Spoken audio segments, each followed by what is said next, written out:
নিজের চেনা রাস্তাঘাট, দোকানপাট, সেই চেনা গলিটা যেখান থেকে বাঁক নিয়ে বাড়ি ফিরতাম টিউশন পড়ে, স্কুল থেকে। আজকে সেই সব কিছু পেছনে ফেলে চলে যেতে হচ্ছে। হ্যালো বন্ধুরা, আমার ইচ্ছে জানার নতুন একটা ব্লগে তোমাদের সবাইকে স্বাগত। ইসকো প্ল্যান্টের লোকজন নাইট শিফট করে সবাই বাড়ি ফিরছে, আর আমি বাড়ি ছেড়ে চলে যাচ্ছি সেই অনেক দূরে। হ্যাঁ, এখন সেই অনেক দূরের জায়গায় তো আমার বাড়ি, আমার নিজের জায়গা ওটা।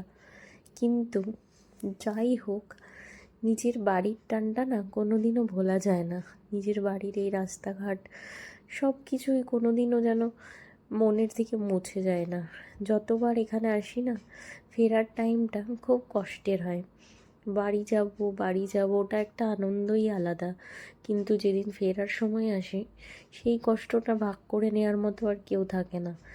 কিন্তু ফিরতে তো হবেই, তাই সময় মতো ঠিক 6:30 সময় আমরা আসানসোল স্টেশনে পৌঁছে যাই, কারণ আমাদের 7:30টার সময় ট্রেন ছিল কোলফিল্ড।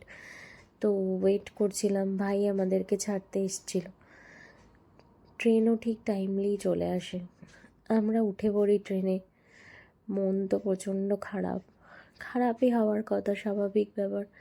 একটা মেয়ের কাছে তার বাড়িটা খুবই গুরুত্বপূর্ণ, খুবই নিজের।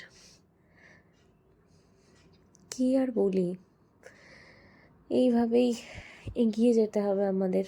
জীবন তো এটাই, পিছনে ফিরে না তাকানো, সবসময় সামনের দিকে এগিয়ে যেতে হবে, সেটাই করতে হচ্ছে। যাই হোক, ট্রেনে চেপে পড়েছি। মাঝখানে একটু সেই অনেক চেনা পরিচিত একটা খাবার, এই বর্ধমান আসার আগে এই কচুরিটা পাওয়া যায়, খেয়ে দিয়ে তারপরে যথাসময়ে ট্রেন হাওড়া স্টেশনে ঢুকে গেছে। তবে এখন আমরা বাড়ি যাচ্ছি না, মানে ব্যাঙ্গালোর ফিরছি না। আজকে আমরা আমার কর্তামশাইয়ের এক বন্ধুর বাড়িতে গেট টুগেদার আছে, সেখানেই যাচ্ছি। সেখান থেকে যাব হাবড়া শ্বশুরবাড়ি, তার 1 সপ্তাহ পর ব্যাঙ্গালোর ফিরে যাব নিজের জায়গায়, নিজের সংসারে। তো আর কি, আজকে এইটুকুই থাক। ভয়েসটা দিতে গিয়েও না মনটা প্রচণ্ড খারাপ লাগছে।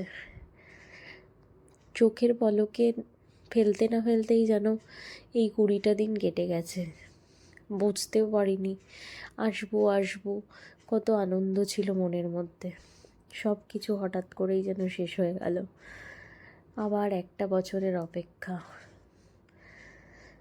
আবার 1 বছর পর হয়তো আসবো, বা মাঝখানে যদি আসতে হয়, জানি না, এখন কিছুই বলা যায় না।